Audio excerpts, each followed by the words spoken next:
message from the Grenada Red Cross and the Ministry of Health. Who needs a plan? Take my hand. Our stories will find us. My shanty caravan. And there's nowhere that I'd rather be than any place with you. My shanty caravan. And there's nowhere that I'd rather be than any place with you. Shandy Carib, refreshed for life. All businesses start small and grow into successful corporations. With a strong team, you can have a strong business. Protect the employees that stand by you with Beacon's Be Better Group Health Plan. It's a customizable and affordable health plan for smaller businesses that offers many of the benefits of a large corporate plan. Call us at 440-4447 or log on to beacon.co.tt for more info today.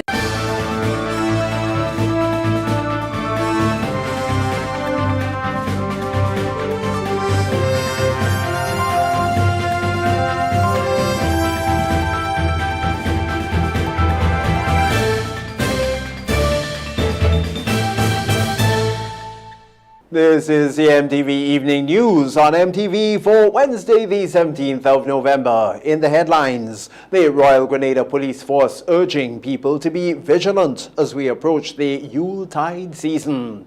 Leader of the National Democratic Congress highlights some of his party's plans to address the issue of unemployment. President of the Grenada Chartered Accountants is highlighting the importance of employers incentivizing their employees. And in sport, infrastructural work is ongoing at the Limes playing field. We'll have details to those and other stories coming up for you, right along with the latest public forecast information. It's all after the break. Stay with us. A tradition of excellence.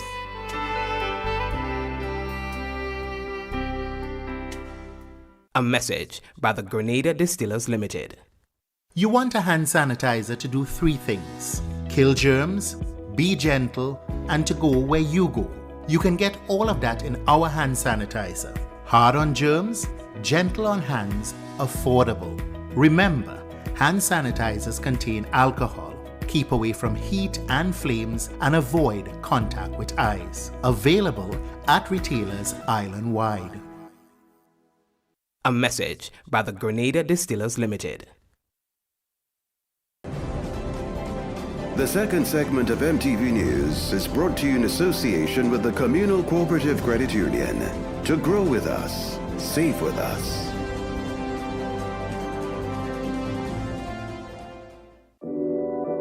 We support you at every stage of your life.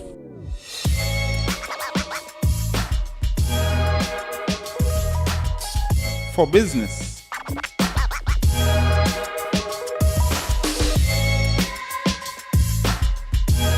for your education, for your financial freedom,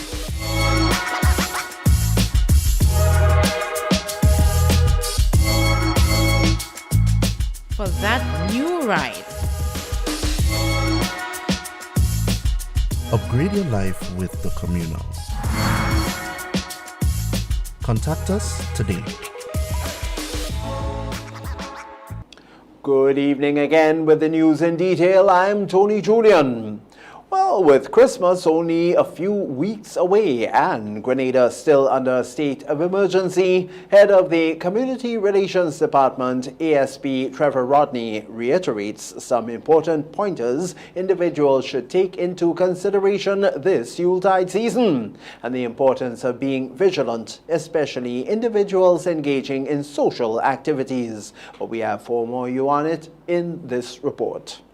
Christmas 2021 will be different from the previous because of the deadly coronavirus. With the ongoing state of emergency, it is likely most Christmas activities won't be happening this year. ASP Trevor Rodney, attached to the Community Relations Department, says there will be a more structured approach during this Christmas season. Speaking on the GIS morning program, ASP Rodney shared the plans by the Royal Grenada Police Force for the upcoming season. you give some background into why we do, and of course the consequences if we do not follow the protocols and of course the law. That we must. I think that we may have to try that strategy. We've been doing quite a bit of that, but I believe we have to be even more engaging because yes, the law is there. Yes, the COVID-19, the pandemic exists, but we're seeing almost a blatant violation on the part of some persons, notwithstanding vaccines are available. We're still seeing some blatant violations. So I think we may have to go even stronger in the route of education and probably revising our method of education, our strategy in the delivery of education, as I said, from the perspective of kind of background and indeed the consequences that can follow. One might say, well, we do that already, but I always believe that we can always tweak our strategy to meet those because there are people are from varying background, varying cultures. ASP Rodney explains what individuals should expect during the festive season and why they should be vigilant. We need to be more vigilant around this time. Why there are going to be more activities, generally more money are in circulation. Once you have money in circulation, there is a potential for crime, increase in crime, especially theft and so on. Persons need to be more security conscious. The RGPF will also heighten the sensitization programs to remind citizens of maintaining protocols. A lot of these, in fact, we are preparing some special programs, and indeed we're going to be issuing pamphlets in that regard. We also would be visiting the business places. We do that on a regular basis and informing them, ensuring that they have the plan, the security plan in place. It is important that even as an individual you have a security plan. I think sometimes we take these things for granted, but you have a security plan as to who do what, inquire from family members who do what, and that is how we're going to approach it. And citizens of maintaining protocols. Nikita Hostin, MTV News. Meanwhile, officers attached to the Financial Intelligence Unit arrested and charged Asha Andal, a 36-year-old resident of Fontenoy, St. George, for the offences of stealing and money laundering. Andal, who was charged on Tuesday, the 16th of November, allegedly committed these offences at her former place of employment. She was granted bail in the amount of $20,000 with one surety with two conditions and is scheduled to appear in court on the 4th of January in 2022. Only fully vaccinated people can pick up vaccinated passengers at the Maurice Bishop International Airport, the MBIA.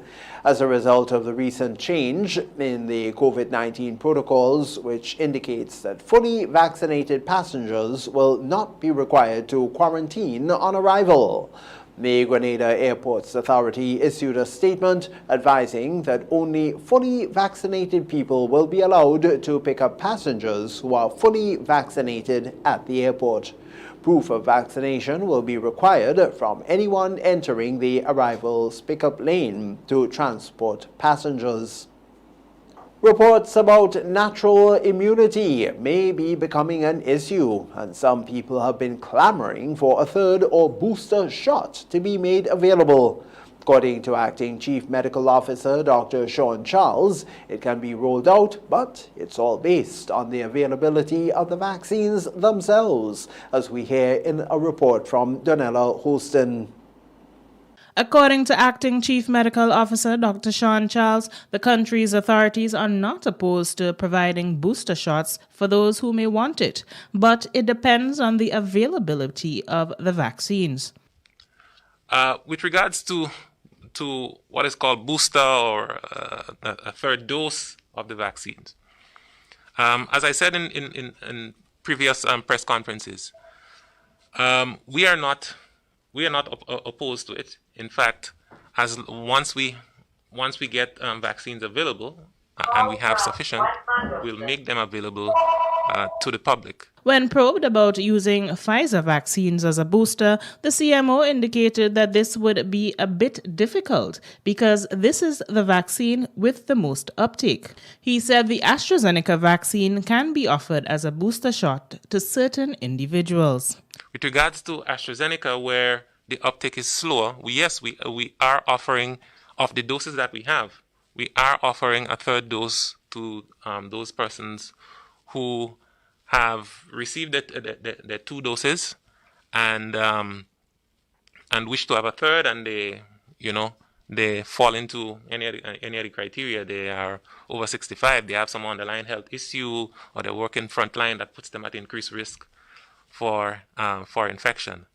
Dr. Charles says they do recognize the need for a third shot, with somewhat limited immunity being reported among the population. So that is the basis, right? That is the basis. We do recognize that, yes, it has been reported that waning immunity has been seen in certain categories of individuals, and boosters have been recommended for them. But we also have to manage the fact that our supply of vaccines are limited, and we can't do everything yet.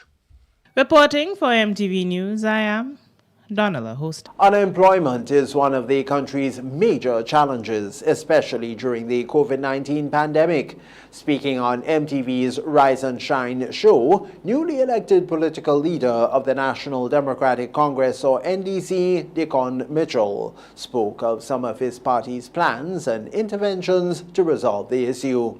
He said reasons for youth employment include skills mismatching and a lack of life skills. Unemployment is one of the country's major challenges, especially during the COVID-19 pandemic.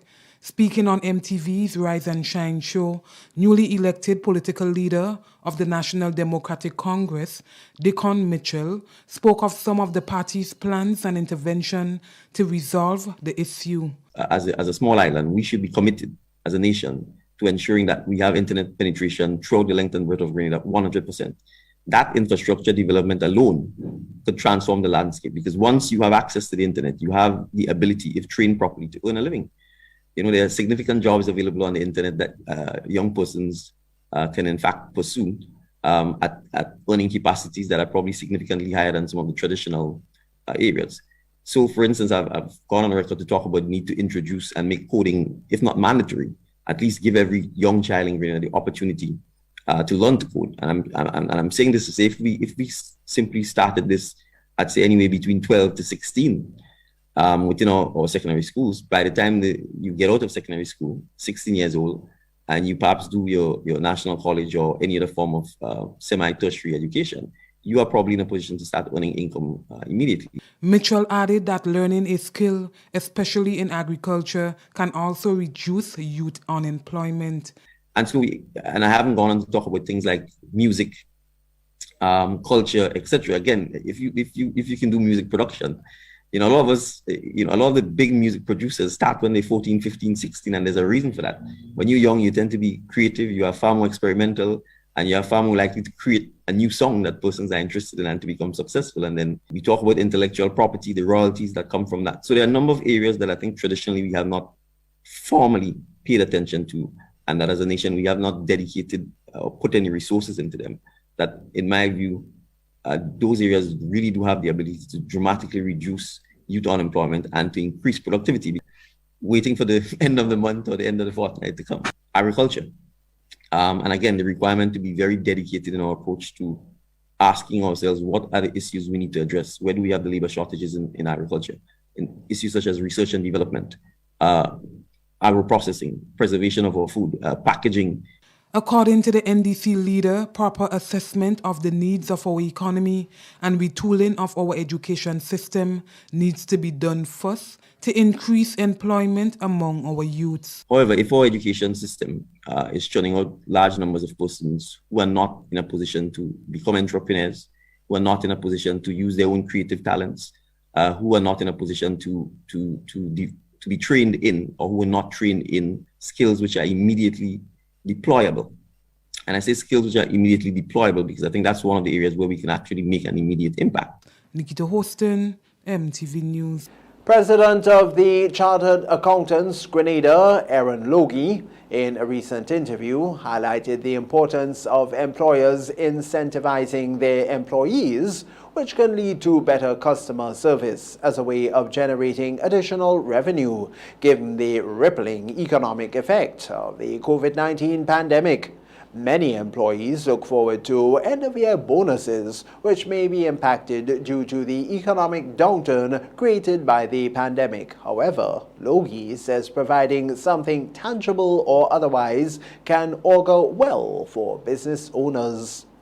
A motivated employee would give rise to good customer service. If you're disgruntled as an employee, you will not be serving your customers with a pleasant smile.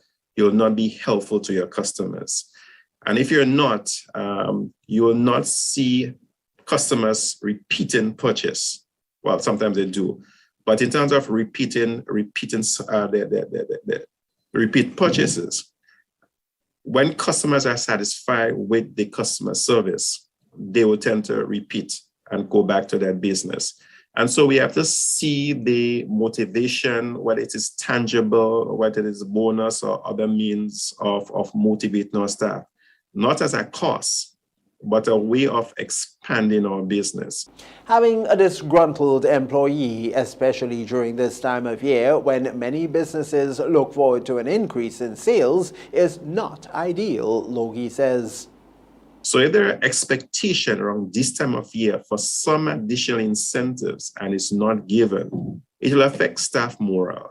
And so it will be wise. If you cannot, with the business and struggles that a lot of business have been having over the last few months, you may not be able to do as you have done before, but in whatever small way, whatever innovative way that you can do it, to ensure that your staff is motivated, their morale is high, such that, it translates into the sort of service that you provide to your customer. And that's the first segment of the news for Wednesday here on MTV. We'll be right back after the break. The second segment of MTV News was brought to you in association with the Communal Cooperative Credit Union. To grow with us, save with us.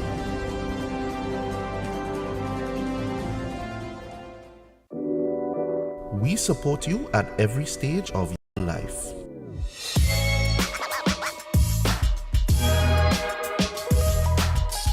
For business,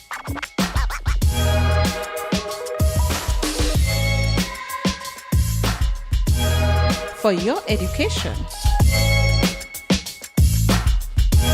for your financial freedom.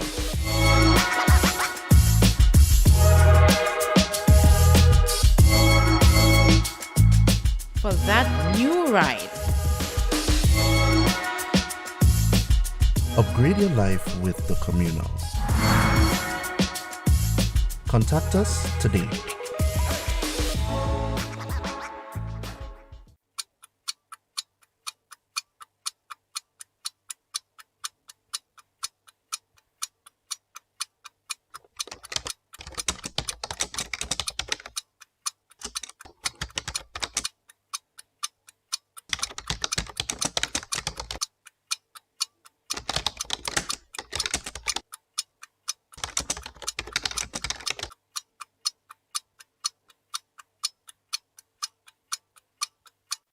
Get high making money moves with the NLA's new Aces High Scratch game with 4 chances to win. Beat the dealer's card to win the prize shown. Reveal an A symbol. And just like that, you are automatically a winner. Scratch away to win the top prize of $10,000. Win easy with Scratch. Must be 18 or older to play.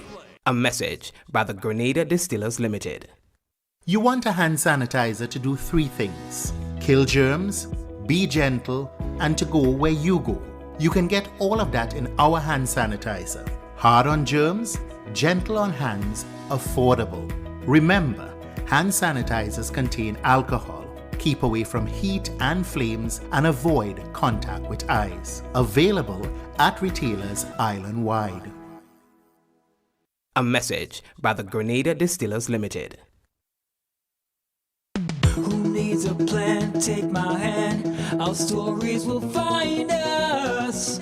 My shanty caravan. And there's nowhere that I'd rather be than any place with you. My shanty caravan. And there's nowhere that I'd rather be than any place with you. Shandy Carib, refreshed for life. Health-wise and MTV News comes to you compliments Sunrise Diagnostic Center.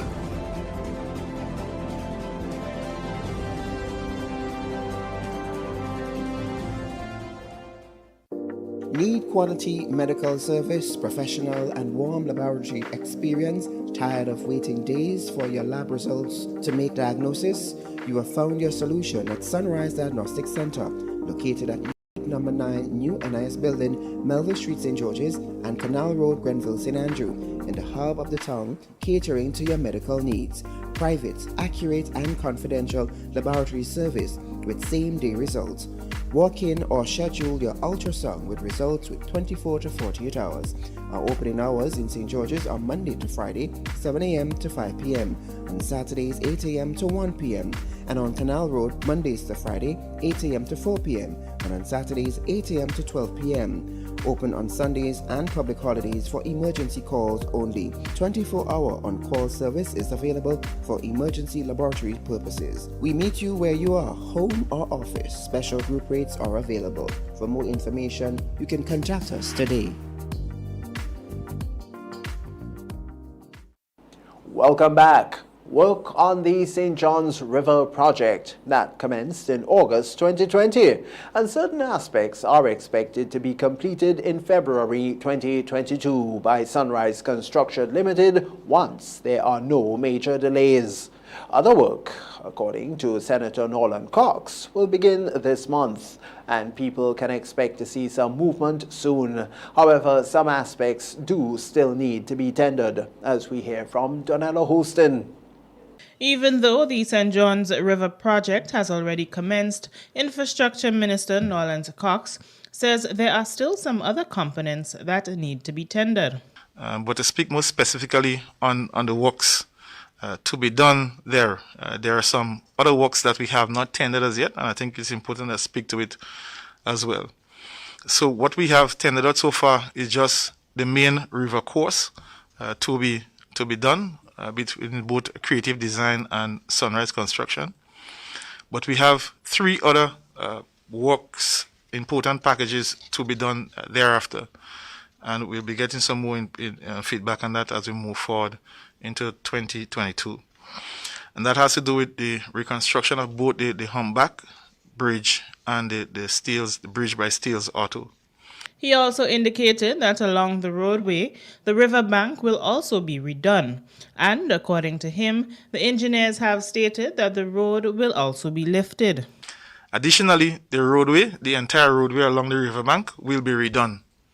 So that is a 1.35 kilometer roadway that will also be reconstructed. That road, based on the engineers' analysis and their investigative work, the road will be lifted, allowing for deeper drainways and a more a suitable roadway to deal with the impacts of what would have happened in the past. MTV spoke to George Pivoral, construction manager on site from Sunrise Construction, who stated that the project is just about 40% completed, and within the first quarter of 2022, it is expected to be fully finished. Right now we are approximately, I would say about 40% on the project, and we have about, I would say, in middle of March next year, we're supposed to really have complete the job. Completed, as you can see on this side, which is called wall 7 to the road, has been completed. We have some lower on the river, which is the existing wall. We had completed, called toe beams. right? Or that's to protect the existing walls, right? And right now we are doing the lower walls, which you can see on this side. We should start the backfilling so we can do the upper walls so that we can get the completion of the road after that. The entire River Road project comprises several parts, which, according to Cox, has varying deadlines. Reporting for MTV News, I am Donella Hoston. Grenada's underwater sculpture park, located in Molyneux, St. George, is the first of its kind and has been a topical issue most recently among visitors and locals alike. And as the Grenada Tourism Authority, or GTA, continues to make strides in developing this particular tourist attraction, so too is the government putting plans in place to develop the overall area. Now, to do this, as part of the Western Main Road Corridor project, the government's plan includes possibly developing the areas surrounding the underwater sculpture park and bringing more community involvement in the tourism sector. Minister for Infrastructure Development, Senator Norland Cox, made mention of this during Tuesday's post-cabinet briefing. An important component that the consultants have been working with us and the community base, especially for in particular the Molyneux area. With the proximity of our underwater sculpture park, they are looking at concepts of integrating some community tourism aspect in the restoration of the Molyneux walk, the slippage, that roadway, by putting in like a lookout. So, you know, that long span, it's a wide open area, so persons can stand, look out, take pictures. Even also looking at the possibility of doing a nature trail from the area to go all the way down once they deem it necessary, fit and safe to establish that trail. That will be done to kind of add to the integrity of the community tourism. According to Phil Say, Vice President of the Grenada Dive Association, the underwater sculpture park has always been a major attraction within the dive sector. That bucket list is, if I'm snorkeling, if I'm diving, you must include in my itinerary the sculpture park, yeah, without doubt. So obviously that goes for all the dive shops here in Grenada. That is still a huge pull. And if you see on cruise ship days what the underwater sculpture park, the Molyneux Bay where it's located, you'll know that it's a huge draw for people to come here. And so we see in years to come that we're just going to go from strength to strength with the sculpture park here in Grenada to put us back at the top of the pile. We turn now to the Ministry of Agriculture and find that they've officially launched their pilot Agriculture for Land Bank Project agribusiness training program. Now, that project is conducted in collaboration with the Grenada Investment Development Corporation and with the support of the Food and Agriculture Organization FAO of the United Nations. Agriculture Minister Peter David highlighted the benefits of this land bank program, which he says will bring sustainability to the farming and agriculture sector. Here once again is Donella Hoston. The government of Grenada is being applauded and highly praised by the FAO for its efforts in ensuring that the agriculture sector in Grenada continues to be developed. This comes on the heels of the official launch of the Ministry of Agriculture's pilot Agriculture for Land Bank Project agribusiness training program.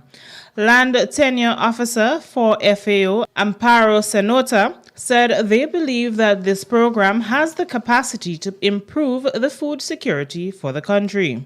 As FAO, we're very happy and we're very grateful for the opportunity that the government of Grenada has given us to technically support the implementation of this agricultural land bank program, which we believe it has a great potential to improve food security and livelihoods, especially of young people and women. Speaking at the launch too was Minister for Agriculture Peter David, who said they are moving one step closer to having new agriculture entrepreneurs make use of the lands under the pilot land bank project. He said although work started officially in July 2017 and a lot was done, it is now time to hit the ground running. I know that our participants are eager to start putting these lands under economic production. I myself have been exhorting Mr. Noel and the other technical officers of the ministry to accelerate the implementation of this project.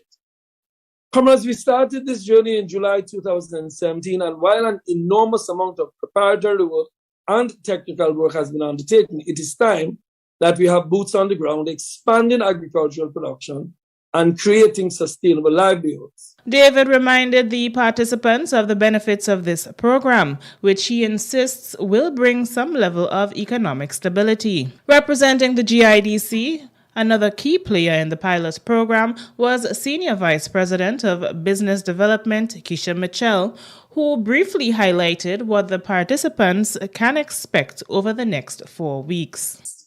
To participate in this project, and we really want to applaud the Ministry of Agriculture for this project. Over the next 4 weeks, through various facilitators who would be on board with us at the GIDC, we expect to impart knowledge and skills to the participants of this project to enable them to efficiently and successfully start their agribusiness and farming enterprises. Reporting for MTV News, I am Donella Hostin. The Grenada Red Cross Society has completed its enhanced logistic response capacities for efficient disaster management project in the Caribbean. Through funding by the European Union Humanitarian Aid, the project saw enhancement in 3 parishes in Grenada. Warehouse repairs at Red Cross headquarters St. George's, storage container and logistics training in Maday St. Patrick and Brunswick in Carriacou. President of the Grenada Red Cross is Samantha Dixon. It brought capacity in terms of training to volunteers throughout our tri-island state.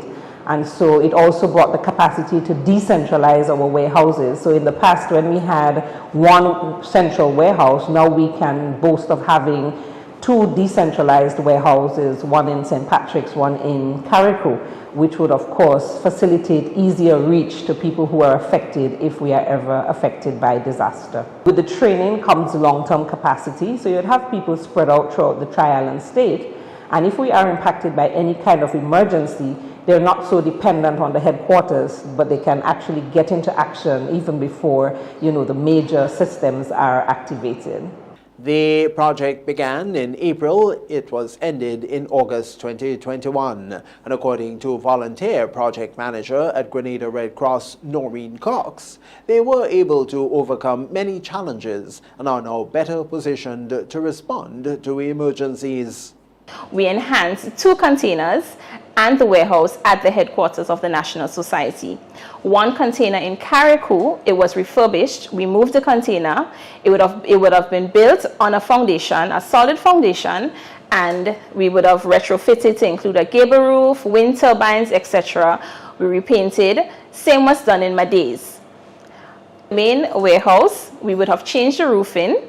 We would have had an issue of termites, which we would have taken care of, changed the shelves to have termite-treated shelves. We would have refurbished the bathroom facilities, and now we are able to stock more items. We would have retrofitted the office area so that the warehouse manager can use the warehouse as an office. PIRAC is the regional intervention platform of the French Red Cross for the Americas and the Caribbean. The partnership with the Grenada Red Cross ensured the successful execution of the project. Program Manager PIRAC, French Red Cross, is Camille Lefort. In the Caribbean, most of the countries are exposed to extreme events. With climate change, the frequency and intensity of these events is likely to rise. In this context, local disaster preparedness capacities are essential. To enhance the logistic response capacities for efficient disaster management in the Caribbean, the French Red Cross has been implementing the Logistics Enhancement Project, funded by ECHO, the European Union Humanitarian Aid, in 6 countries in the Caribbean, including the islands of Carriacou and Grenada. The second segment of the news there for you, this time around of course for Wednesday the 17th of November. We have coming up your weekly health feature. Health-wise at MTV News came to you compliments Sunrise Diagnostic Center.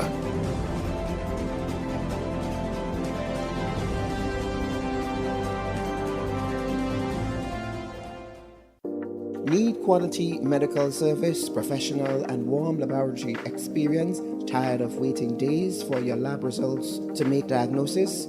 You have found your solution at Sunrise Diagnostic Center, located at Unit Number 9, New NIS Building, Melville Street, St. George's, and Canal Road, Grenville, St. Andrew, in the hub of the town, catering to your medical needs. Private, accurate, and confidential laboratory service with same-day results. Walk in or schedule your ultrasound with results with 24 to 48 hours. Our opening hours in St. George's are Monday to Friday, 7 a.m. to 5 p.m. On Saturdays, 8 a.m. to 1 p.m. And on Canal Road, Mondays to Friday, 8 a.m. to 4 p.m. And on Saturdays, 8 a.m. to 12 p.m. Open on Sundays and public holidays for emergency calls only. 24-hour on-call service is available for emergency laboratory purposes. We meet you where you are, home or office. Special group rates are available. For more information, you can contact us today. Welcome back.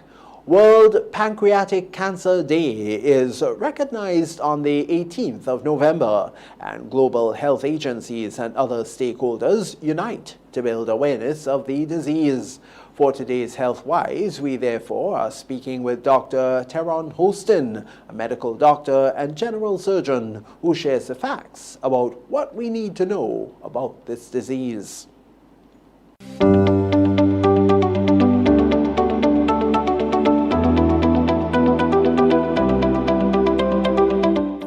So pancreatic cancer basically refers to the development of bad cells. Your body has good cells and then you have bad cells that is developing in an organ called the pancreas. The pancreas is basically a leaf-like structure that you find at the back of the tummy, and it's situated close to the central area of the back. So you have these bad cells that we would consider malignant cells or cancer cells that grow in that particular organ, and that is really what we consider pancreatic cancer. Someone who comes into you with constant back pain, especially towards the central aspect of the back, you probably want to screen for that. Someone who comes in with inadvertent weight loss, you would also want to screen for pancreatic cancer. The reason why I say they're not pathognomonic, as we call it, like definitely going to tell you it's pancreatic cancer, because it can be cancer of the colon too actually. So the head of the pancreas would actually, it's shaped in such a way that, and it borders close to part of the small intestine called the duodenum. So if that bad cells start developing in the head, now it causes symptoms by compression of the nearby organs.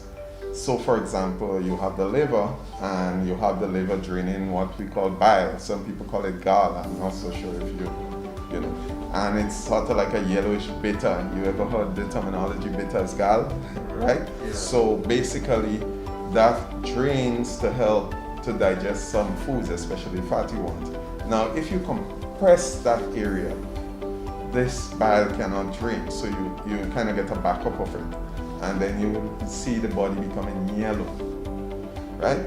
So when that cancer happens in that particular part, you may see yellowing of the eyes, right? We call it loosely jaundice. Pancreatic cancer has different stages, and usually the oncologist or the cancer doctor in layman terms would normally tell you about staging. The problem with pancreatic cancer, it's rarely diagnosed when it's early. You understand, in the earlier stages. Normally we find it when it's advanced. So in terms of treatment, if you have an early diagnosis, let's suppose it's in the head and it's causing early compression, like we spoke of the gall tract, as we would say, in layman terms, you may be able to benefit from surgery.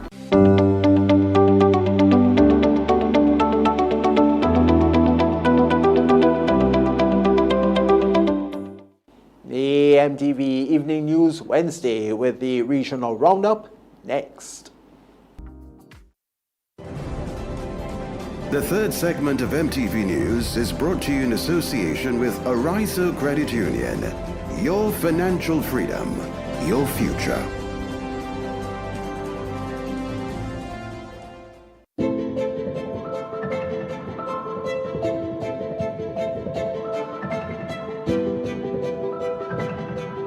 Ridgeway Residences, a modern, choosing your home design from our selection, and let us do the rest.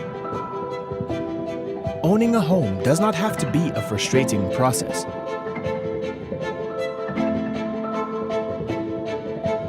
For more information, contact Arizo Credit Union on 415-0994 or send us an email on info@ridgewayresidences.gd. Ridgeway Residences, hassle-free home ownership. And we now join Clifton James for news from across the region.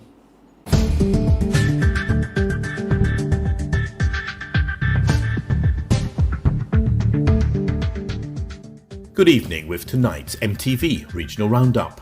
I am Clifton James. Amid the ongoing state of public emergency in Westmoreland, Jamaica, 2 people were murdered on Tuesday. The double murder happened during an anti-violence seminar. More from TVJ News. Training center turned crime scene. This is the Savannah Lamar Wise Men Club, which serves as a training center for young men in Westmoreland. Ironically, participants were engaged in an anti-violence training seminar. 2 of the trainees were shot and killed in a daring attack in full view of the group. Students were at the rear of this building here, Wise Men's Club, having lunch, when a lone gunman on foot went around the back of the said building. They observed, he observed the students having lunch. Then he left, came back about 5 minutes after and opened fire, hitting the 2 young men that eventually died. The identities of the dead men have not been disclosed. The police say they've identified a person of interest and will be pursuing leads. Now, as it relates to the deceased men, One thing I can say to you, that nothing thus far is suggesting that either of the young men is a part of any gang or criminal groupings. this is the latest in a series of daring daylight attacks in sections of the parish, which is now under a state of public emergency. The police say while they are committed to targeting criminals responsible for the increase in violence and crime, law-abiding citizens have a critical role to play. I just want to use this opportunity as well to say to the residents that this thing has been going on for years, and the only end result is death or displacement, and you have the power to stop it, and we are here to work with you to stop it. While Guyana recently crossed what has been deemed an important milestone in its vaccination campaign, now that over half of the population has been fully vaccinated, on Tuesday it was assured that vaccination card forgery does not affect the accuracy of the country's vaccination rate. Here are the details from HCP TV News. The local Minister of Health, Dr. Frank Anthony, made the bold announcement that Guyana has crossed a significant milestone in its adult vaccination campaign, with 51% of the population being fully vaccinated against COVID-19. However, the question on the accuracy of this figure requires clarity, since the jury is still out in the issue of COVID-19 vaccination card forgeries, which may present a challenge to the overall validity of the vaccination count. However, Dr. Leslie Ramsamy, the health advisor to the Minister of Health, stated that this is not so. On Tuesday, during an interview with Nightly News, the former health minister assured that the vaccination numbers presently being circulated in the public domain are solid. Statistics of 76% adults receiving a first dose and 51% fully vaccinated are solid statistics, because this is not how many cards but how many people have been registered at site and received their vaccine? Noting that the names of persons who afford vaccination cards may be on the ministry's records, this still does not pose any significant effect on the country's vaccination figure. Yes, there are some people who actually went through the process of registering and so on, but it doesn't change the number much.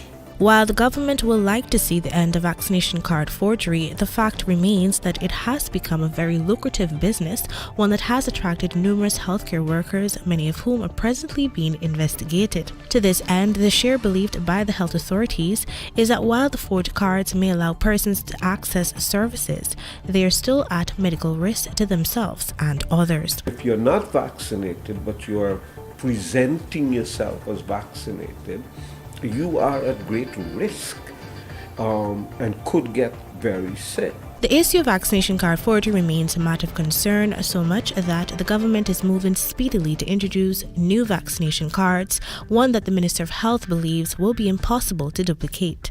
The Bahamas government says the latest credit ratings by the US-based Standard & Poor's S&P are a result of the continued economic and fiscal impact of Hurricane Dorian and the coronavirus COVID-19 pandemic. In addition, Economic Affairs Minister Michael Horkitis says the position given by the rating agency underscored the failure of the previous administration to implement meaningful fiscal reforms to existing revenue models and ill-conceived debt management strategies. In a statement last weekend, S&P joined its rival Moody's in plunging the country further into junk status by slashing its long-term and local currency rating to B+ from BB- after the national debt increased by $2.4 billion in 2 years. S&P based this upgrade on its expectation that the economy's post-COVID-19 recovery will drive increased revenues and narrow the government's annual fiscal deficit despite the absence of major reforms. Clifton James, MTV Regional Roundup.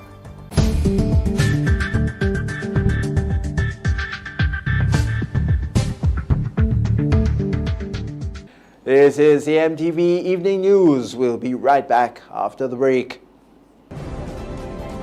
The third segment of MTV News was brought to you in association with Ariza Credit Union. Your financial freedom, your future.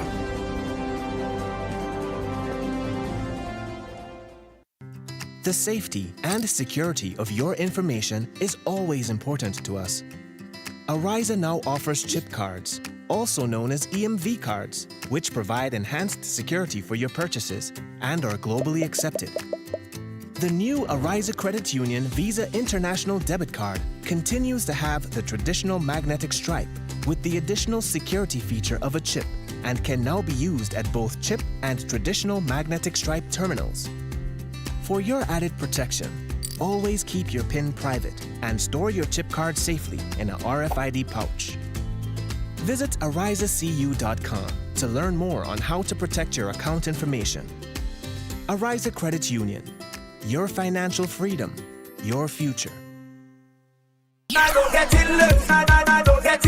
By now, you should know that the early bird catches the worm. So, what are you waiting for? Put wings to your feet and head to your nearest scratch seller. For every Quick 7's scratch ticket you buy at $2, the NLA gives you 7 chances at winning as much as $7,000. Scratch the entire play area for your 7 chances at revealing as much 7s and win the corresponding prizes. Win easy with Scratch. Must be 18 or older to play. All businesses start small and grow into successful corporations. With a strong team, you can have a strong business. Protect the employees that stand by you with Beacon's Be Better Group Health Plan. It's a customizable and affordable health plan for smaller businesses that offers many of the benefits of a large corporate plan. Call us at 440-4447 or log on to beacon.co.tt for more info today. How How did you get your electricity bill to be so low? For one, we size our transformers just for what we need, and we unplug transformers, chargers, and other devices when they're not in use. We also replaced our light bulbs with LED. I even replaced the seal on my refrigerator door to keep the cold air in. How do you know if it is working? We pay attention to the usage history table. Over time, our average usage has decreased. WEDNESDSAY, energizing our Grenada.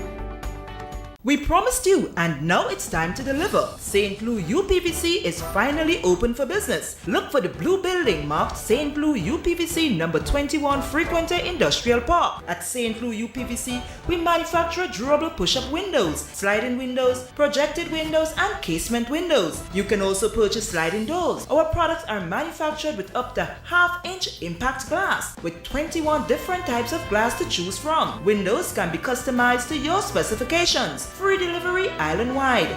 Opening hours Monday to Friday, 8 a.m. to 5 p.m. and on Saturdays, 8 a.m. to 12 noon. Feel free to call us at 439-6538 for more information.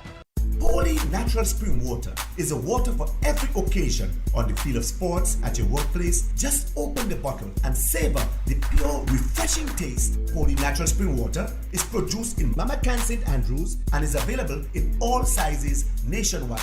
To order, telephone 444-7654 or 533-7654. Holy Natural Spring Water, Grenada's purest bottled water.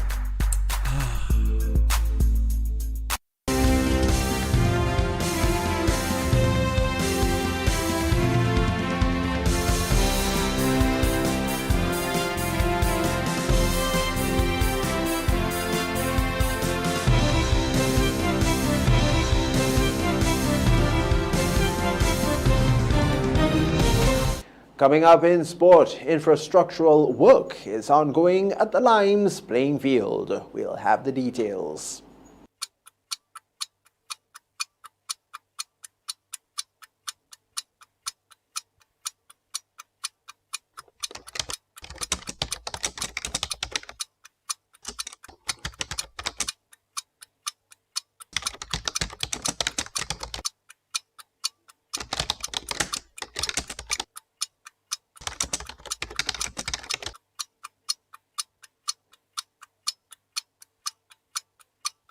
Good evening, sporting fans. Donald Hostin has the latest developments in sport.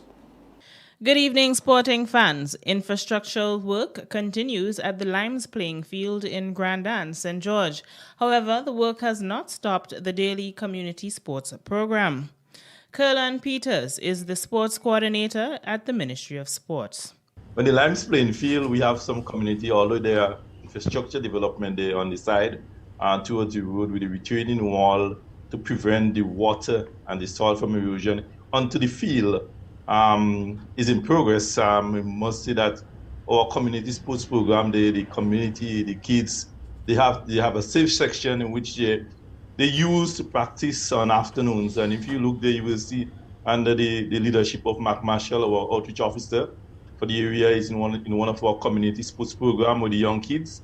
And they are doing football, the program on every afternoon from 3 to 5 p.m. And you can see the excitement, and then the adults come in the afternoon with a small goal from about 7 go on to about 9. And the excitement of the kids, they couldn't wait to get out. Peters says the community programs are geared at developing sports among youth across the country. Continuous program with the after-school program. I must say Jason Foundation also do a program in the Limes too. But that's not a program not only if it happened in the Limes. You are just able to get the pictures for the Limes this week, but the program is all over the island. We push our community sports program. It's a part of our rebuilding our sports, and we'll incorporate it a little later on when school reopen with our primary school program. So they will come hand in hand. We'll go to the coaches will go to the schools during the day. Former technical director of the Trinidad and Tobago Football Association, Anton Cornell, has slammed the lack of a squad as well as technical staff for the Trinidad and Tobago Under-20 women's team ahead of the 2022 CONCACAF Women's Under-20 Championship, which will take place in the Dominican Republic from February 25th to March 12th. TNT has been drawn in Group G along with Canada, El Salvador, and St. Kitts Nevis. But there is only one active TNT women's team, the senior team, who played a pair of friendly international matches against Panama at the Ato Boldam Stadium in October. Chairman of the FIFA-appointed Normalization Committee, which runs the TTFA's daily affairs, Robert Haddad, was asked via WhatsApp on Tuesday, when will a technical staff be appointed? When will the team begin training? And if the team will be given at least an international warm-up match before the CONCACAF Championship. The United States men's national soccer team rallied late to defeat Mexico 2-0 last Friday in Cincinnati, Ohio. The win helps the U.S. come closer to qualifying for the 2022 FIFA World Cup. The United States entered its seventh game in the Confederation of North Central American and Caribbean Association football on Friday in a heated contest against the highly touted Team Mexico. Mexico was previously the top-ranked team in the CONCACAF with a record of 4-1-1. The match got a little chippy halfway through as 5 yellow cards were awarded between the two squads. The U.S. earned 3 yellows in a row during 10 minutes. The U.S. scored the first goal in the 74th minute after Christian Pulisic hit a header in off a cross pass from Timothy Weah. And that's it for this evening's sports. I am Donella Houston. And with these sporting highlights there, we'll turn next to the public forecast information and then a recap of the top stories. It's all right after the break. MTV Weather is brought to you in association with Grenlec, energizing our Grenada.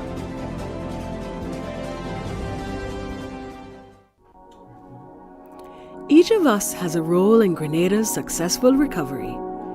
Our future is promising. We are strong. Together, we are Grenada.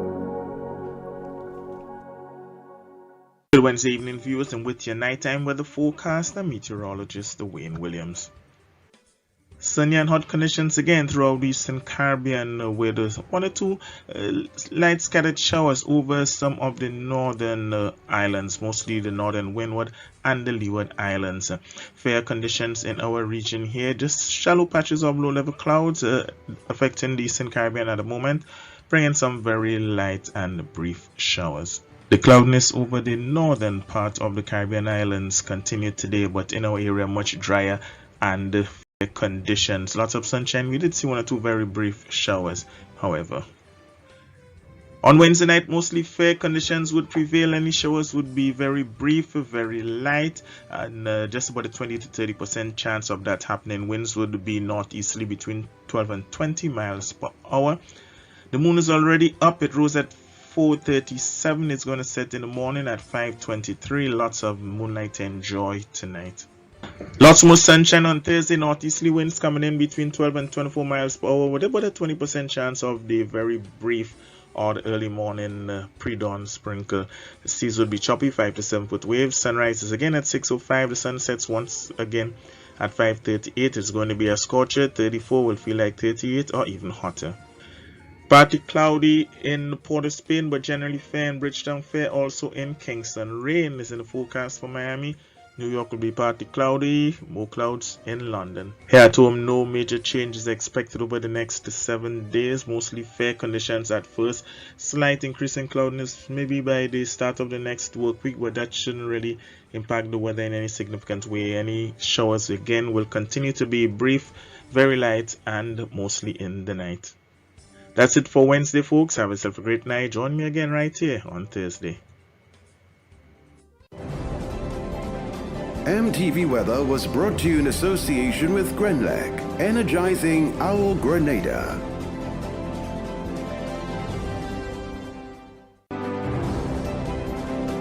The MTV News Hurricane Tip is brought to you in association with Beacon Insurance.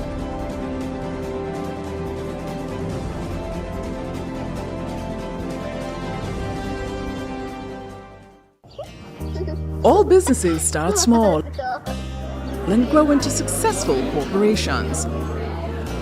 With a strong team, you can have a strong business. Protect the employees that stand by you with Beacon's Be Better Group Health Plan. It's a customizable and affordable health plan for smaller businesses that offers many of the benefits of a large corporate plan.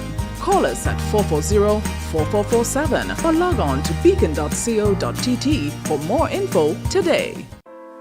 Now in today's Hurricane Tips, we feature questions. Identify what property or properties that you have and would not like to lose. Identify if they can be damaged by the impact of floodwater, high winds, heavy rains, or airborne missiles. Then ask, how can I reduce the risk of flooding of my property or properties? What can I do to secure my property or properties so that it is not damaged by high winds? What can I do to secure my property or properties so that it is not damaged by heavy rains? What can I do to prevent items on my property from becoming airborne missiles? And do I have the resources to do the things to protect my property or properties? What can I do to get help to protect my property or properties? And if I cannot get help, what can I do to cope with the impact of a hurricane? These were your hurricane tip questions for today.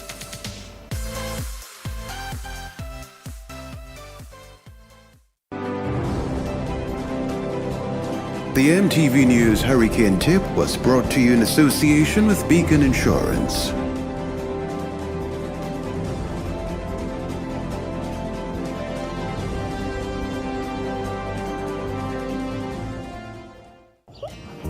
All businesses start small and grow into successful corporations.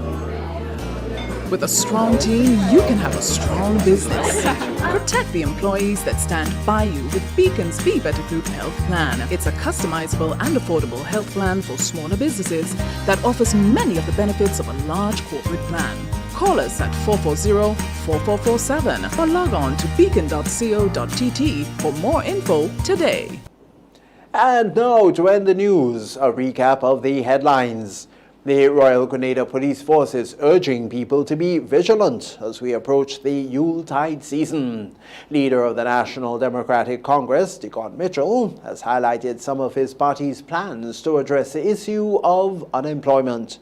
President of the Grenada Chartered Accountants has also highlighted the importance of employers incentivizing their employees. And in sport, infrastructural work is ongoing at the Limes playing field. We've had details to those and other stories, and of course the public forecast information. Right now, on behalf of the news and production departments, I'm Tony Julian, thanking you so very much for watching. We all wish you a good night.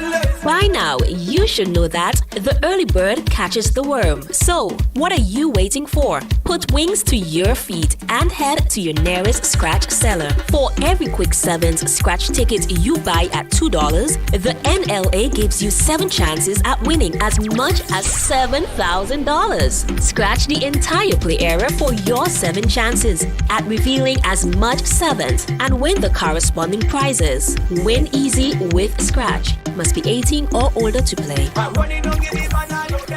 Good evening, viewers and listeners. Welcome to the National Lotteries Authority's Daily Pick 3 Evening Draw for today, Wednesday, November 17th, 2021. I am Anisha Charles. With me this evening is Ms. Priscilla Barry from PKF Accountants and Business Advisors, whose purpose is to ensure that this show is conducted in an accountable manner At the game balls with industry standards and in a way tampered with. At this time, you should tickets ready. It's Daily Pick 3. It pays to play. Good luck. First up for this evening is check your tickets in the meantime. First number up is 9. Second number is 5. Third and final number. Final number is 1. Let's recap those numbers. It's on the screen. First number up is 9. The second, 5. Third and final is 1. So that's 9, 5, and 1. Congratulations, all winners. Stay tuned, get a daily cash flow drop next. We'll see you soon.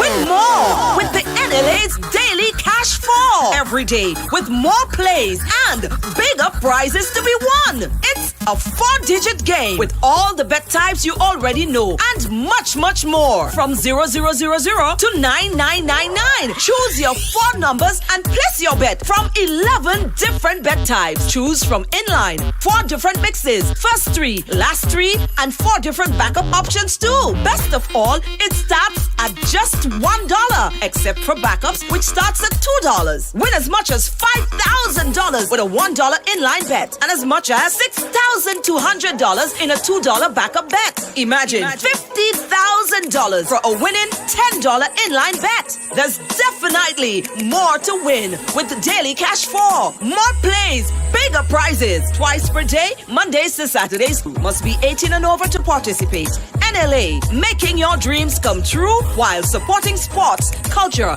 and nation building. Welcome back, everyone, to another Daily Cash 4 evening draw for today, Wednesday, November 17th, 2021. I am Anisha Charles. With me again is Ms. Priscilla Barry from PKF Accountants and Business Advisors, whose purpose is to ensure that the show is conducted in an accountable manner, and the game balls with industry standards and in a way tampered with. At this time, you should tickets at hand. It's Daily Cash 4. More plays, bigger prizes. Let's find out what this evening's winning numbers will be. Good luck.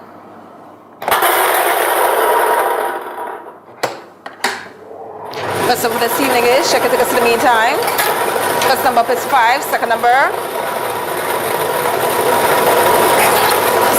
is 7. Third number is 4. Fourth and final number is 8. Let's recap those numbers. It's on the screen. Check your tickets. First number up is 5. The second, 7. Third, 4. Fourth and final is 8. So that's 5, 7, 4, and 8. Congratulations, all winners. Stay tuned, get your play up next. We'll see you real soon. Win more with the NLA's Daily Cash 4 every day with more plays and bigger prizes to be won. It's a 4-digit game with all the bet types you already know and much, much more. From 0000 to 9999. Choose your 4 numbers and place your bet from 11 different bet types. Choose from inline, 4 different mixes, first 3, last 3, and 4 different backup options too. Best of all, it starts at just $1, except for backups, which starts at $2. Win as much as $5,000 with a $1 inline bet and as much as $6,200 in a $2 backup bet. Imagine $50,000 for a winning $10 inline bet. There's definitely more to win with the Daily Cash 4. More plays, bigger prizes. Twice per day, Mondays to Saturdays. Must be 18 and over to participate. NLA, making your dreams come true while supporting sports, culture, and nation building. Welcome back, everyone, to another Playway Evening Draw for today, Wednesday, November 17th, 2021. I am Anisha Charles. With me again is Ms. Priscilla Barry from PKF Accountants and Business Advisors, whose purpose is to ensure that this show is conducted in an accountable manner, and the game balls with industry standards and in no way tampered with. Let's play Playway, follow your dreams, so in your way. Good luck. This evening's winning Playway number is, check your tickets.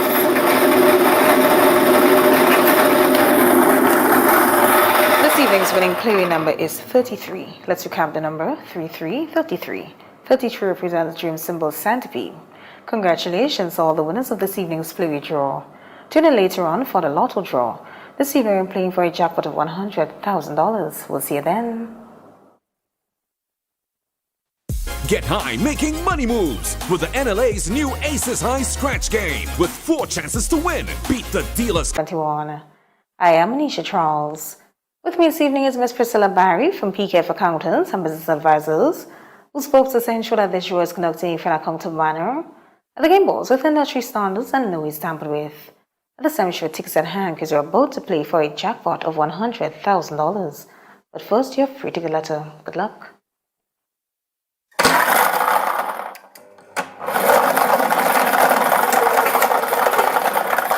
This evening's free ticket letter is J as in jackpot. Let's proceed for 5 winning numbers. Good luck. First number this evening is check it tickets in the meantime. First number up is 17. Second number is 16. Third number up. Third number is 32, followed by 20. Fifth and final number. Final number is 13. Let's recount those numbers. Numbers on the screen. Check your tickets. First number up is 17. The second, 16. Third, 32, followed by 20. Fifth and final is 13. So that's 1717, 1616, 32 32, 20 20, and 1313. Your free ticket letter for this evening is J as in jackpot. Congratulations to all the winners of this evening's Lotto draw. Lotto, play and win a lot. We already play all the games of the National Lotteries Authority, support sports, culture, and the nation building. Thanks for joining us. Have a wonderful evening. Maximize your advertising dollar. Admire your growth. Only with MTV, Magic FM, and the Grenada Informer. Contact our marketing department on 440-8171 or 444-14. When a loved one passes on, we all need the comfort, support, and guidance of a trusted friend. You can rely on LaCour Brothers Funeral Home. We provide a personalized professional service that exceeds all expectations. Our dedicated staff responds to your every need with the greatest detail, ensuring affordability with a variety of options. Our upgraded state-of-the-art facilities, spacious air-conditioned chapel with live internet streaming, a modern, environmentally safe crematorium, the only of its kind on island, private viewing spaces, large on-site repast center, a modern transportation fleet. Join our burial society today and make personalized arrangements for that final moment. As you prepare to enter your loved one into eternal rest, visit or call LaCour Brothers Funeral Home and select a package that brings added comfort to the entire family. LaCour Brothers Funeral Home and Burial Society, continuing a tradition of excellence.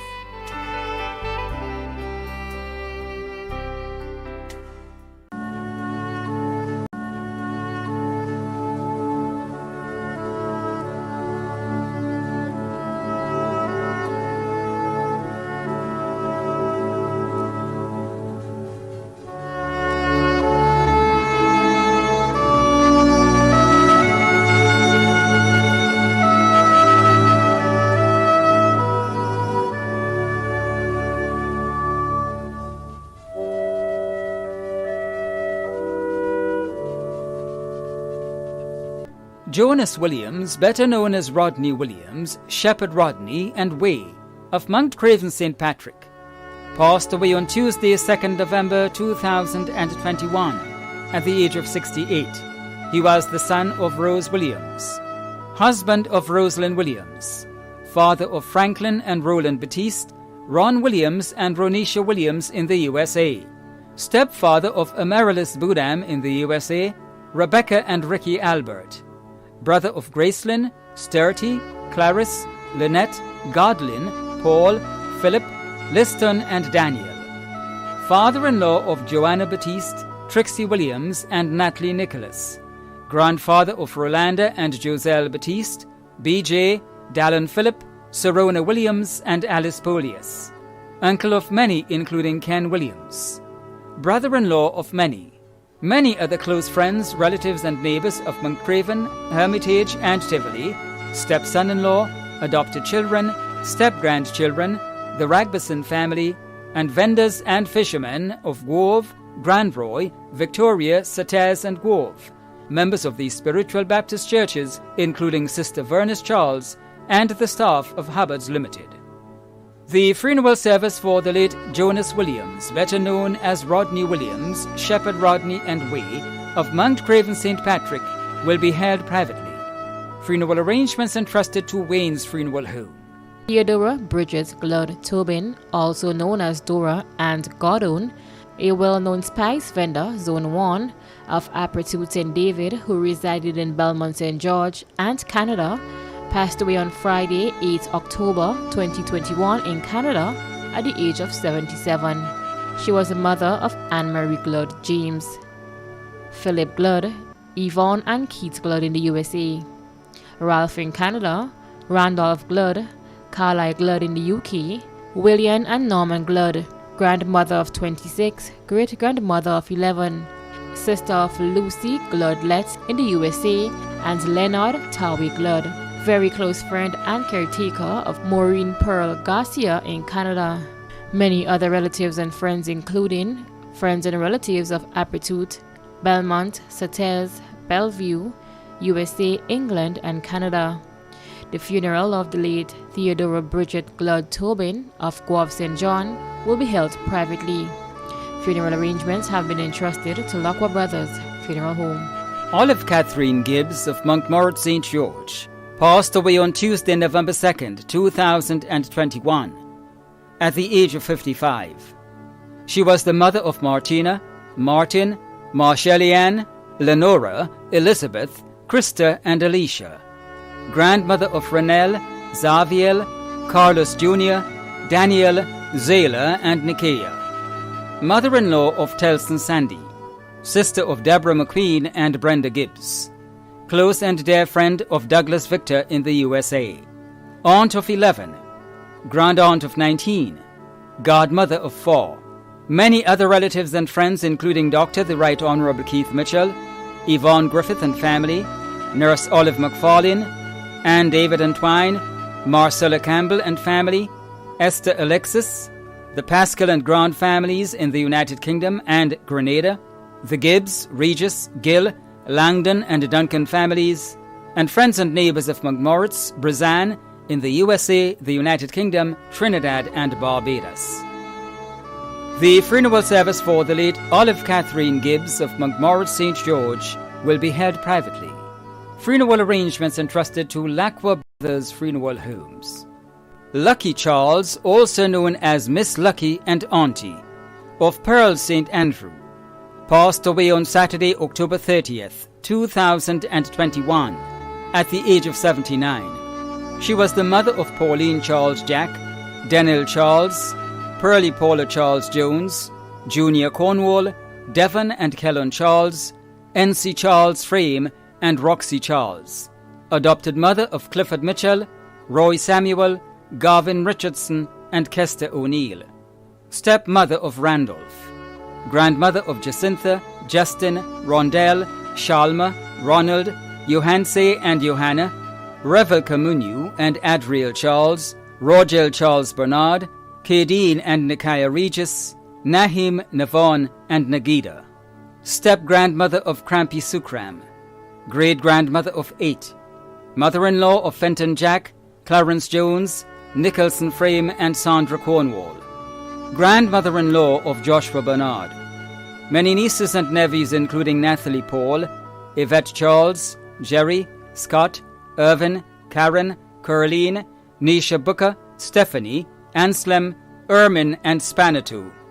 Many relatives and close friends including Rosalind, Deborah, Turbot, Tony Bain, Diego, Ford, Margaret, Pecon, Marcia, Nikel, the Philip, Charles, James, Rennie, Gibbs, Sukram, Peters, Ned and John families, the Honourable Kate Lewis, the doctors and nurses at the Princess Alice and General Hospitals, and friends and neighbours of Pearls, Seamoon, Paradise, Paraclete, St. John, Moya, and Conference St. Andrew. The funeral of the late Lucky Charles, also known as Miss Lucky and Auntie, of Pearl St. Andrew, will be held privately. Funeral arrangements entrusted to Lacqua Brothers Funeral Homes. Enoch Eli Benoit, also known as Mafu and Lion, of Snellhole St. Patrick, who resided at Douglaston St. John, retired police officer number 143 and bus driver, passed away on Tuesday, October 12, 2021 in New York at the age of 62. He was the husband of Anne-Marie Frances Benoit, father of Kieran Paul in Canada, Kelsey and Shantia Noel, stepfather of Anika Francis in the USA, grandfather of Jacaylee Paul in Canada, brother of Branson Benoit in Grenada, Alma Cheddick in England, Jenna Grant in the USA, Sharon Benoit in Canada, Janitha Richards and Naylene Benoit, brother-in-law of Cosmos Grant, Edric, Ludrika and Christopher Francis, Garfield Renee, Audva Ambrose, Pamela Benoit, Maria Fraser, Magdalene Duncan and Michelle Scott Regis, nephew of Joseph Richards, uncle of many in England, the USA and Grenada, including Hughes Philip, Janice Hilaire and Carrie Richards. Many other relatives and friends, including the Benoit family of St. Paul's, Pastor Niles and family, the Philip families of Montrich and Snellhall, Her Excellency Dame Cecile Lagrenade, Dr. the Right Honourable Keith Mitchell, former Commissioner of Police Mr. Winston James, ASP Leroy Langine, Woman DC number 940 Thorne, the rank and file of the Royal Grenada Police Force, Joycelyn Belfon, Kevin and Margaret Williams, Keith Belfon, Eunice Thomas and Matthew McIntosh, Carol Williams, Dwight Joseph, Lavon Johannes, Esther Ferguson, Dr. Dolland Noel and family, the Bernard family, the Andrew family of Snellhall, Trevor Thomas and family, Mrs. Jones and family, Marge DeCoto, Lytton Harry, Ernest Sanderson and family, Anstead McLeish and family, and friends and neighbours of Douglaston, St. John and St. Patrick. The funeral of the late Enoch Eli Benoit, also known as Mafu and Lion, of Snellhall St. Patrick, who resided at Douglaston St. John, will be held privately. Funeral arrangements entrusted to Lacqua Brothers Funeral Homes. Henry Smith Lambert, also known as Lionel and Mr. Lambert, of Harveyvale, Carriacou, passed away on Saturday, 23rd October 2021, at the age of 85.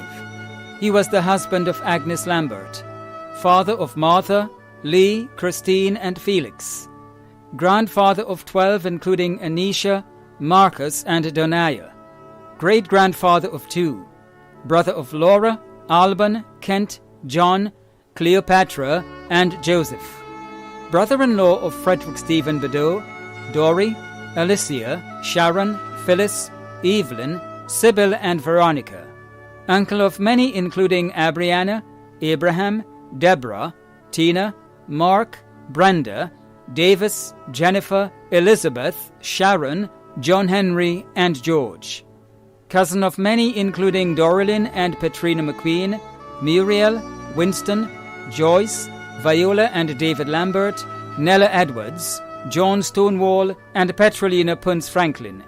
Other relatives and friends including the Lambert, Gabriel, Raymond, and Romaine families, the Quashi and Ammon families, Benley Thomas, Holly Guadalupe, Govin Raymond, Joycey and Hilton Andrew, Ronali and Lieslyn Hamlet and family, and neighbours of Harveyvale and Belmont and surrounding areas, too numerous to mention. The funeral of the late Henry Smith Lambert, also known as Lionel and Mr. Lambert, of Harveyvale, Carriacou, will be held privately. Funeral arrangements entrusted to Lacqua Brothers Funeral Homes. Carlyle Joseph Bell, also known as Daddy Carlyle, of Woburn St. George, retired Corporal of Police, passed away on Monday, 11th October 2021 in the USA, at the age of 78. He was the husband of Anne Bell, father of Fitzroy, Sheldon, Roll, Rodney, Rhonda, Bob, Janelle, Gwyneth, and Tasha, grand and great-grandfather of many.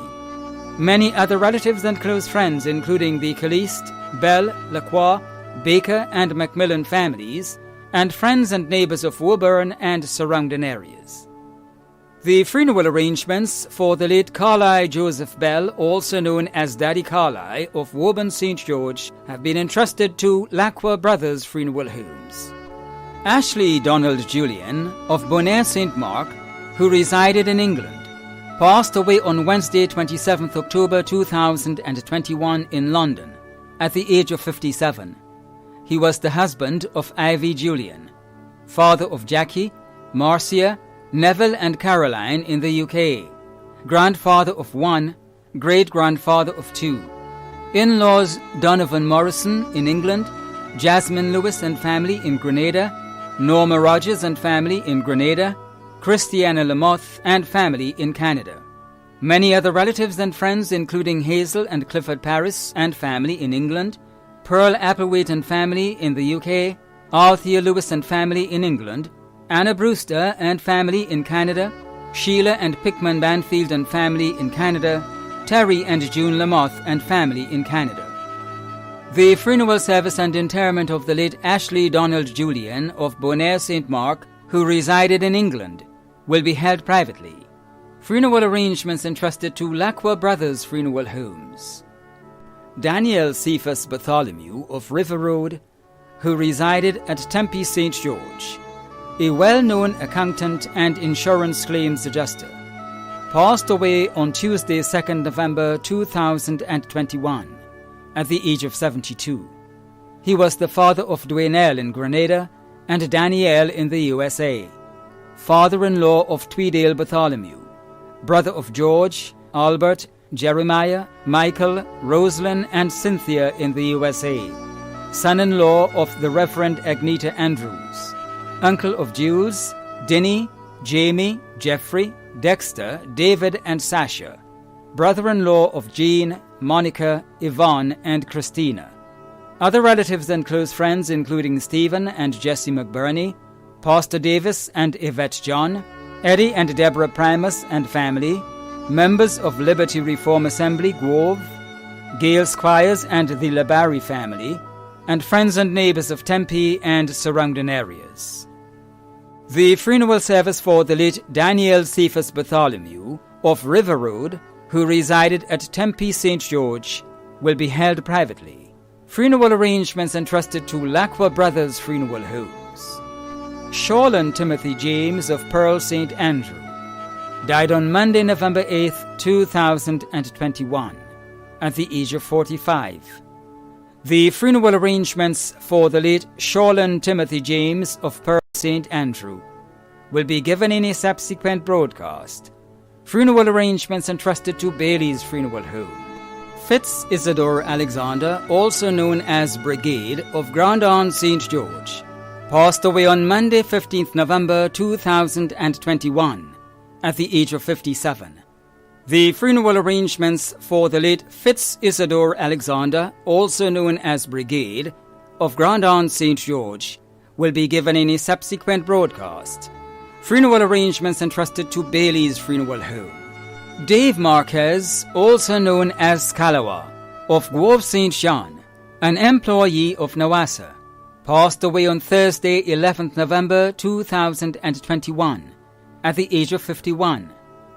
The funeral arrangements for the late Dave Marquez, also known as Scalawa, of Grove St. John, an employee of Nawassa, will be given in a subsequent broadcast. Funeral arrangements entrusted to Lacqua Brothers Funeral Homes. Jenilyn Hector, also known as Jen, of Brooklyn Concord St. John, passed away on Monday, November 15th, 2021, at the age of 50. The funeral arrangements for the late Jenilyn Hector, also known as Jen, of Brooklyn Concord St. John, will be given in a subsequent broadcast. Funeral arrangements entrusted to Lacqua Brothers Funeral Homes. Cuthbert Thomas of Shantimel St. Patrick, who resided at Cherry Hill St. George, passed away on Friday, 5th November at the age of 79. The funeral for the late Cuthbert Thomas of Shantimel St. Patrick, who resided at Cherry Hill St. George, will be given in a subsequent broadcast. Funeral arrangements have been entrusted to Lacqua Brothers Funeral Home. Stanley David Japal, also known as Buddy, of Mount Carmel St. Andrew, passed away on Wednesday, November 10th, 2021, at the age of 77. The funeral arrangements for the late Stanley David Japal, also known as Buddy, of Mount Carmel St. Andrew, will be given in a subsequent broadcast. Funeral arrangements entrusted to Lacqua Brothers Funeral Homes. Hermelin Moraine, also known as Mom, of Crowshoe St. Andrew, who resided at Mount Hartman St. George, passed away on Monday, November 8th, 2021, at the age of 67.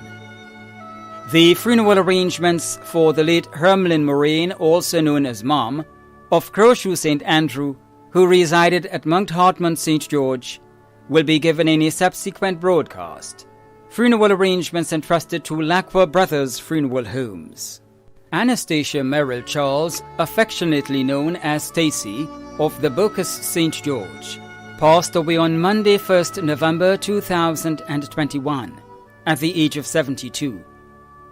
The funeral arrangements for the late Anastasia Merrill Charles, affectionately known as Stacy of the Bocas St. George, will be given in a subsequent broadcast. Funeral arrangements entrusted to Lacqua Brothers Funeral Homes.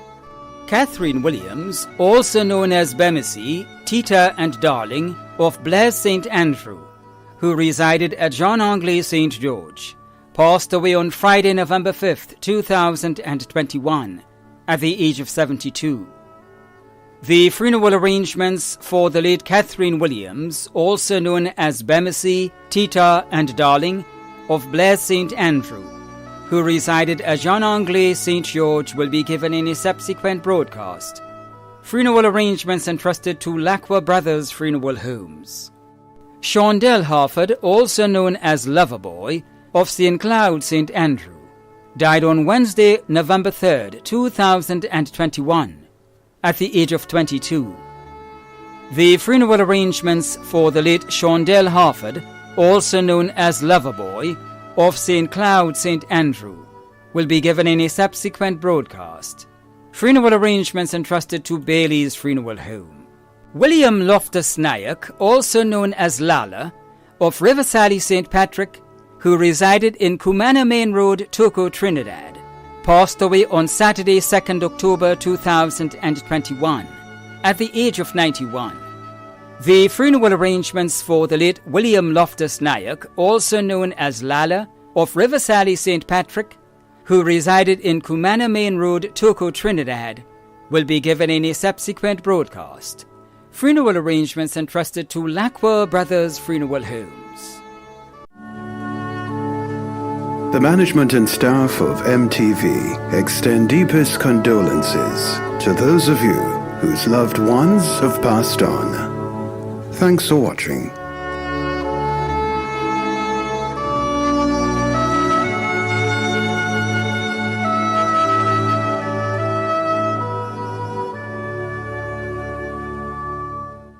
I just want to express my sympathy with all those of you who have lost your loved ones. We know it is not an easy piece to lose somebody that you love dearly. But death is not the end, because the Bible tells us that